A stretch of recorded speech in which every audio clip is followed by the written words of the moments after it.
వారు ఎల్లవేళ నీతిని అనుసరించి నడుచుకు. ఎవరు ధన్యులండి? న్యాయాన్ని అనుసరించాలి, నీతిని అనుసరించాలి, సత్య మార్గంలో వెళ్ళాలి, నీతి మార్గంలో వెళ్ళాలి. వారు మాత్రమే ధన్యులు. ఇక్కడ ప్రభు క్లియర్గా మాట్లాడుతున్నారు. ఎవరు ధన్యులు గురించి ఒక చాప్టర్ ఉంటుంది, మీకు తెలుసు అది. అది కాకుండా ఇక్కడ కీర్తనాకారుడి ద్వారాగా మరి దేవుడు మాట్లాడుతున్నాడు. ఏమని? ఎవరు ధన్యులు చెప్తున్నాడు.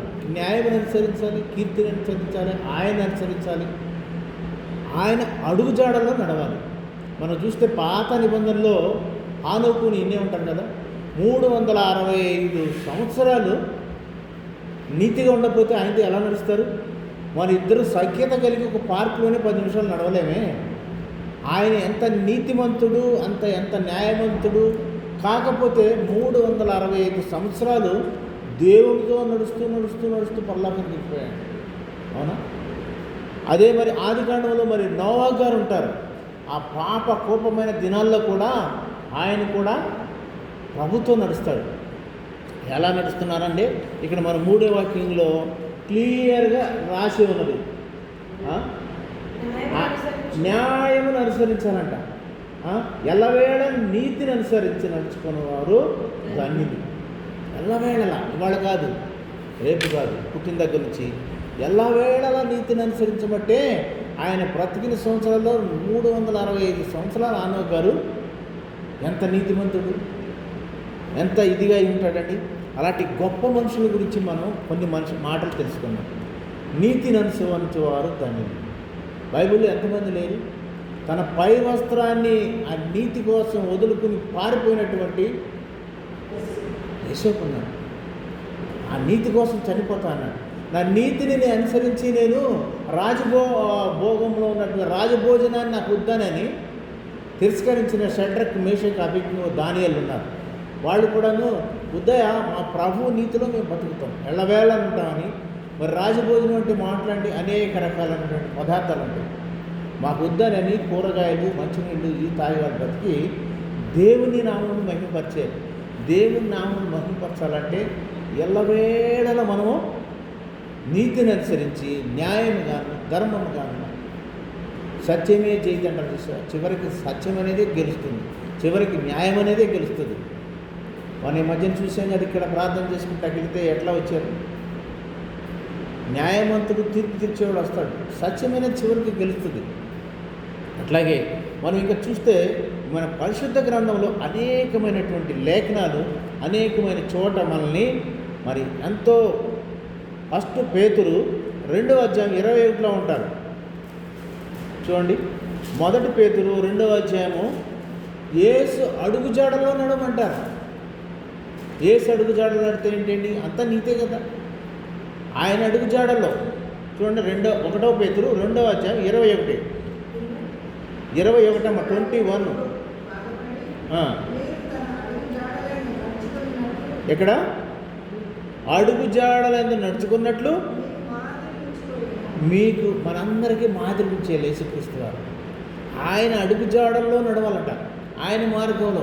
యోహాను సువార్త 14:6లో ఉంటాడు, నేనే సత్యము, నేనే మార్గము, నేనే సత్యము. అంటే సత్యమైన మార్గంలోనే, ఆయన మార్గంలో నడవాలంటే సత్యమైన మార్గంలోనే నడవాలి, నీతిగల మార్గంలోనే నడవాలి, ఎల్లవేళలా అబద్ధం ఆడక ఆత్మానుసారంగా నడవాలి. ఒక భక్తుడు అంటే కదా, we will walk according to the word of God, we will speak according to the word of God, we will look into the everything according to the వాక్యానుసారంగా జీవించేవారు ధన్యులు. వాక్యమును అనుసరించి ఆత్మానుసారంగా జీవించేవారు ధన్యులు. మనం వాక్యము వెలుగానుసారం చూడండి. వెలుగులో మనం నడుస్తే ఈజీ కదా, చీకట్లో నడవగలమండి. వెలుగులో నడుచుట, వెలుగులో నడిచేవారు ధన్యులు. చీకట్లో నడవాలంటే అక్కడికి వెళ్ళి ఇక్కడికి వెళ్ళి కొట్టుకుంటాం. వెలుగు ఎవరై ఉన్నారు? మన ప్రభు అయిన యేసుక్రీస్తు వారే. ఇంకా అలా చూస్తే ఎఫెసీ 4:17 ఒకటి చూడండి. మంచి వాక్యము ఆత్మానుసారంగాను న్యాయముగాను నడుచుకొనుట. మరి చూడండి, ఒకసారి చూడండి 17. కాబట్టి అన్యజనులు అంటే ఎవరు? మనకు వ్యతిరేకులు. వాళ్ళు నడుచుకున్నట్లు మీరిక మీదట నడుచుకొనవలదని నడుచుకోవద్దు. ఎవరిలాగా నడవాలి? యేసును అనుసరించి, ఆయన అన్ని జనుల మార్గం మనకు అనవసరం. అనేక రకాలుగా నడుచుకుంటారు. చక్కగా ఎవరి మార్గంలో నడవాలి, ఎవరి మార్గంలో నడవద్దని అదే ఎఫెసీ 4 చూడండి. 4:1-2 వచనాలు. కాబట్టి మీరు సమాధానము బంధము చేత ఆత్మ కలిగించు ఐక్యమును కాపాడుకొనుటయందు శ్రద్ధ కలిగిన వారై ప్రేమతోను ఒకరినొకడు సహించుచు మీరు పిలువబడిన పిలుపునకు తగినట్లుగా దీర్ఘశాంతముతోను కూడిన సంపూర్ణ వినయముతోను సాత్వికముతోను నడుచుకొనవలెనని ప్రభువును బట్టి చూడండి. ఖైదీనైనా నేను ఖైదీ. ఆయన జైల్లో నిన్ను పత్రికలు రాశారు. ఎవరి వల్లే నడుచుకోవాలంట? సాత్వికుల వలె, దీర్ఘశాంతం గల వారి వలె, సంపూర్ణ సత్యం తెలిసిన వారి వలె మనం నడుచుకుంటా ఉంటే మనకి గొడవలు, ఆపత్తులు, ఇబ్బందులు ఇవే రావండి. మీరు స్వచ్ఛంగా ప్యూర్గా యేసుక్రీస్తు వారి పాదాల అడుగుల్లో నడుస్తూ వెళ్ళారనుకోండి, మన గొడవలే ఉంటాయి, ఇబ్బందులే ఉంటాయి, ఆకలి తప్పులే ఉంటాయి, అన్నీ ఆయనే చూసుకుంటాడు. ఎంత చక్కగా మాట్లాడుతాడు చూడండి. మరి ఆయన పౌలు గారు రాస్తూ ఎక్కడి నుంచి రాస్తున్నాడు తెలిసింది? జైల్లో ఉండి రాస్తున్నాడు. జైల్లో ఉండి రాసిన పత్రికలు చాలా ఫేమస్ అయినాయి. అక్కడ నుండి ఎఫెసీయులకి రాస్తూ చెప్తున్నాడు, అయా మీరు సాత్వికంతో ఒకళ్ళొకళ్ళు మర్యాదగా గౌరవించుకుంటూ ప్రేమతో, సాత్వికంతో, శాంతముతో సంపూర్ణముగా మరి ఆయన నడుచుకోవాలి. ఆయన మార్గంలో నడుచుకోండి అయ్యా అని బోధిస్తున్నాడు. ఆయన రాసినటువంటి ఆ లెటర్స్, ఆ పత్రికలు వరల్డ్ ఫేమస్ అయిపోయినాయి. జైల్లో ఉంటే ఏంటండి, ఆయన దృష్టి అంతా కూడా దేవుని మీదే, ఆయన ఆలోచన అంతా కూడా దేవుని సేవ మీద. వాళ్ళు అనుకున్నారు జైల్లో పెడితే సేవ ఆగిపోద్దని. జైల్లో ఉండగానే రాసినటువంటి పత్రికలు వరల్డ్ ఫేమస్ అయిపోయినాయి. ఇంకా అదేవిధంగా చూసుకుంటే ఇంకెన్నో ఉండేయండి మనకి. ఆయన యొక్క ఈ యొక్క యేసుక్రీస్తు వారి యొక్క గుణలక్షణాలన్నింటినీ ఫాలో అవుతూ నడుచుకున్నాం అనుకోండి, అసలు ఏ ఇబ్బందులు ఉండవు. అదే ఎఫెసీ 1:3 ఏమి చూడమ్మా, సాత్వికంతో నడవాలని అంటున్నాడు.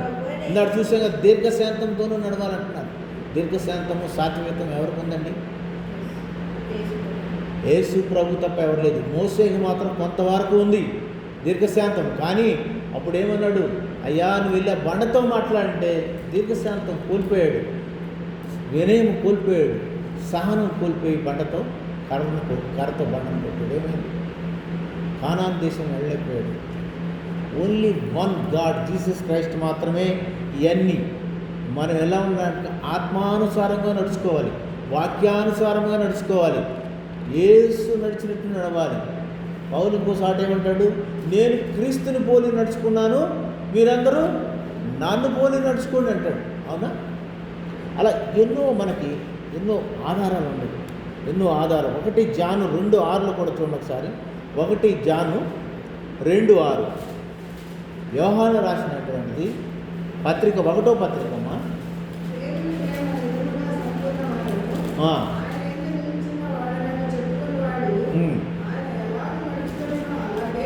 అది ఎవరు మనం నీతిమంతులను చెప్పుకోవడం కాదు, ఆయన ఎలా నడుచుకున్నాడో అలా నడుచుకోగలిగితేనే మనము ఆ మాటలు చెప్పుకోవాలి. మళ్ళొకసారి చదవండి అది. ఆయన వాక్యము ఎవడు గైకొన్నో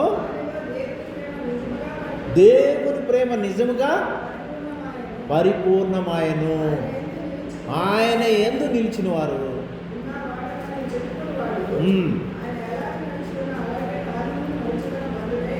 ఆయన ఎలా నడుచుకున్నాడండి? 33.5 సంవత్సరాలు ఒక స్త్రీని కూడా చూడాలి, ఆలోచనలు కూడా రాలేదు. ప్రభు ఒకసారి అంటాడు కదా, వ్యభిచారమునకు దూరం ఉన్నవాడే నీతిమంతుడు, దీర్ఘశాంతుడు అంటాడు. ఎందుకంటే లోకమంతా వ్యభిచారంతో నిండిపోయింది. లోకంలో ఉన్న అందరూ కూడాను ఆలోచనలను, చూపుల్లోనూ ఎక్కడో చోట తప్పిపోతారు. ఆయనని ఏమంటారంటే, he did no sin,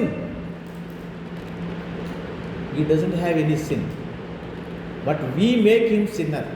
మనమందరము పాపము లేనటువంటి, పాపరహితుడైనటువంటి, పాపం ఎరిగినటువంటి పవిత్రుణ్ణి పాపముగా చేసాం మనం. నా పాపముల వలనే ఆయన సిలువలో రుజురారు మూల్యమైన ధారలు కార్చాడు. ఆయన అడుగుజాడల్లో నడుచుకున్నాయా అంటున్నారు. ఆయన అడుగుజాడల్లో నడుచుకుంటే ఈ లోకంలో యుద్ధాలు, గొడవలు ఇవేముండవు. ఆయన ఎంత బాగానో మనకి బోధించలేరు. ఆయన నడుచుకోవడానికి మరియా ఎక్కడేస్తుంది? ఆయన పాదాల దగ్గర కూర్చుని ఆయన బోధలు ఉంటుంది కదా, అక్కడ కూర్చుని ఆయన చెప్పినవన్నీ వింటుంది. అంటే ఏంటి? ఆయన అడుగుజాడలో నడుస్తానని ఆమె అగ్రి అయినట్టు.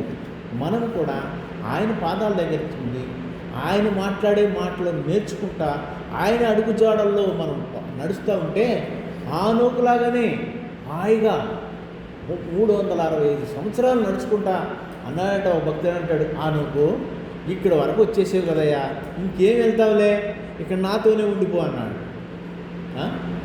అంత చక్కటి భక్తులు ఉన్నారన్నమాట. వాళ్ళందరి యొక్క జీవిత చరిత్ర నుంచి మనం ఏం నేర్చుకోవాలి? వాళ్ళెంత నీతిమంతులు, వాళ్ళెంత ఆత్మానుసారంగా జీవించారు, వాళ్ళంత భక్తిగా జీవించారు, వాళ్ళ యొక్క దేవుని మాటలు విడవక వదలక వాళ్ళ అడుగుజాడలో నడిచారు. ఆనాడు బైబిల్ ఉన్నాయా? యూట్యూబ్లో ఉన్నాయా? ఇన్ని ఉన్నాయా మెసేజ్లు? ఎక్కడైనా ఒక ప్రవక్త కానీ, ఒక భక్తుడు కానీ వచ్చి అయ్యా దేవుని పాదాల దగ్గర నువ్వు నేర్చుకో అన్నాడంటే అంతే, మాట వింటారు. ఆయన బాటలో నువ్వు అడుగునంటే, రాహాబు ఉందండి, వేశ్య, ఆమె విన్నది దేవుని గురించి విని ఆమె నేర్చుకుని ఆ బోధలు అంగీకరించి వచ్చిన బేగుల వారికి సహాయం చేసింది. యేసుక్రీస్తు వంశావళిలో ఆమె పేరు రాయబడింది. ఎంతమంది ఉన్నారండి? వేశ్య అయితే ఏంటండి, ఎంతమంది లేరండి? సమరయ స్త్రీ, ఆయన అడిగి లాస్ట్లో తెలుసుకుంది వినా ప్రవక్త అయిన కుండ, పాపపు జీవితమైనటువంటి పాత కుండ పడేసి పరిగెట్టుకుంటూ వెళ్ళిపోయి అక్కడ ఉన్న వాళ్ళందరినీ చెప్పింది. మనం ఏమైనా చేయగలుగుతున్నాము? ఇదివరకు ఎలా ఉన్నామో మర్చిపోయింది, ఇప్పుడు ఎలా ఉంటున్నాం? మనం నీతితో నడుచుకుంటున్నామా? న్యాయంగా నడుచుకుంటున్నామా? దయగలిగి నడుచుకుంటున్నామా? ఆయన అంటున్నాడు, ధన్యులు అన్నారు, ఎల్లవేళలా నీతిగా ప్రవర్తించు, న్యాయంగా ప్రవర్తించు, బీదల ఎడల కనికరం కలిగి ఉండు, వారు ధన్యులు అంటున్నారు. ఇంకా మనం చూస్తూ వెళ్తే చాలా రిఫరెన్స్లు ఉన్నాయండి. మనం చదువుకుంటూ వెళ్తే ఇంకా ఎన్నో అండి. కీర్తనలు 2 చూసి, కీర్తనలు 19 చూడండి. 19వ కీర్తన, 119వ కీర్తన, 119వ కీర్తన 1వ వచనంలో చాలా చక్కగా ఉంటారు. ఏమంటారు? ఆయన శాసనములను గైకొనుచు పూర్ణ హృదయంతో ఆయన ఎదుగువారు ధాన్యులు. చూడండి, పూర్ణ హృదయంతో సంపూర్ణంగా ఆయన వచ్చినప్పుడు పూర్ణంగా 100% మానవుడుగా, 100% దేవుడిగా వచ్చాడు. పూర్ణ మనసుతో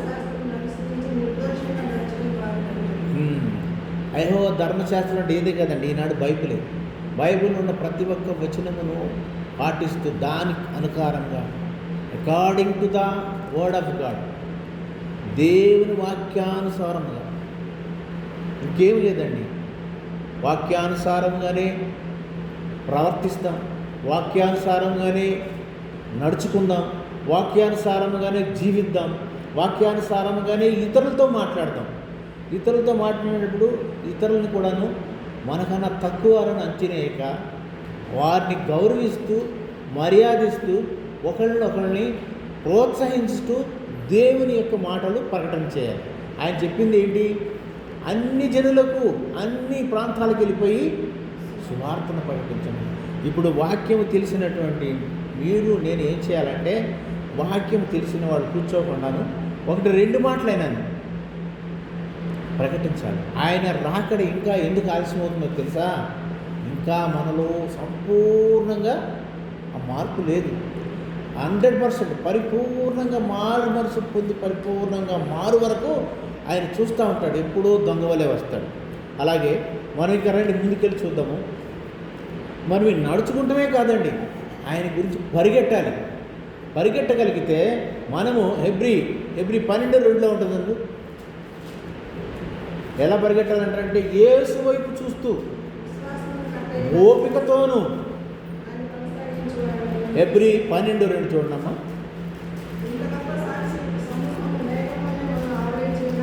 ఉమ్. కూడా ప్రతి వారము సులువుగా చుట్టుపెట్టి పాపమును విడిచిపెట్టి ఉమ్. విశ్వాసమును కట్టేలను కొనసాగించు వాడిని యేసు వైపు చూచుచు యేసు వైపు చూసు వారి ఎదుట ఉంచబడిన పందెములో పందెం వరకు ఓపికతో పరిగెత్తు. ఓపిక. యేసు వైపు చూస్తే ఏమవుతుంది తెలుసు కదా.